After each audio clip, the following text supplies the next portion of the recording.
क्या आपने कभी सोचा है कि क्या हमारा कैलेंडर वास्तव में 13 महीने का हो सकता है? वर्तमान में हम जो ग्रेगोरियन कैलेंडर का उपयोग कर रहे हैं वह 12 महीनों का होता है।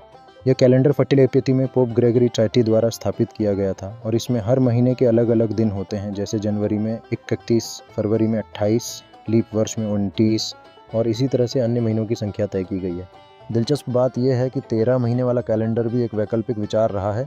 इसे इंटरनेशनल फिक्स्ड कैलेंडर या 13 मंथ कैलेंडर कहा जाता है, जो सबसे पहले 1902 में मोजेस कॉट्सवर्थ द्वारा प्रस्तावित किया गया था।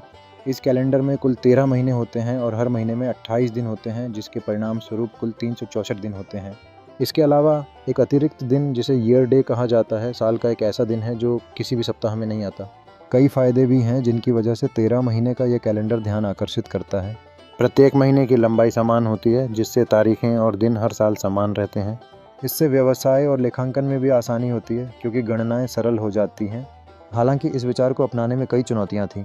सामाजिक और धार्मिक परंपराएं जैसे क्रिसमस और ईस्टर, जिनमें तिथियों का परिवर्तन मुश्किल होता है, एक बड़ा कारक बनी। पहले से स्थापित सिस्टम को बदलना भी कठिन साबित हुआ।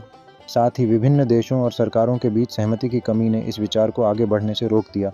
इतिहास में ईस्टमैन कोडक कंपनी ने 1900 के दशक में अपने कर्मचारियों के लिए 13 महीने के कैलेंडर का प्रयोग किया था, लेकिन यह प्रयोग आंतरिक उपयोग तक ही सीमित रहा। हालांकि यह कैलेंडर वैश्विक स्तर पर स्वीकार नहीं किया गया है, लेकिन यह आज भी चर्चा का विषय है। अंततः हमारा वर्तमान कैलेंडर 12 महीनों वाला ग्रेगोरियन कैलेंडर है। 13 महीने वाला कैलेंडर एक संज्ञानात्मक और वैज्ञानिक विचार है, लेकिन यह अब भी मुख्य धारा में नहीं आया है। यदि आपको इस विषय में और जानकारी चाहिए तो मैं आपके लिए YouTube वीडियो स्क्रिप्ट या ऐसे ही अन्य विचार भी तैयार कर सकता हूँ।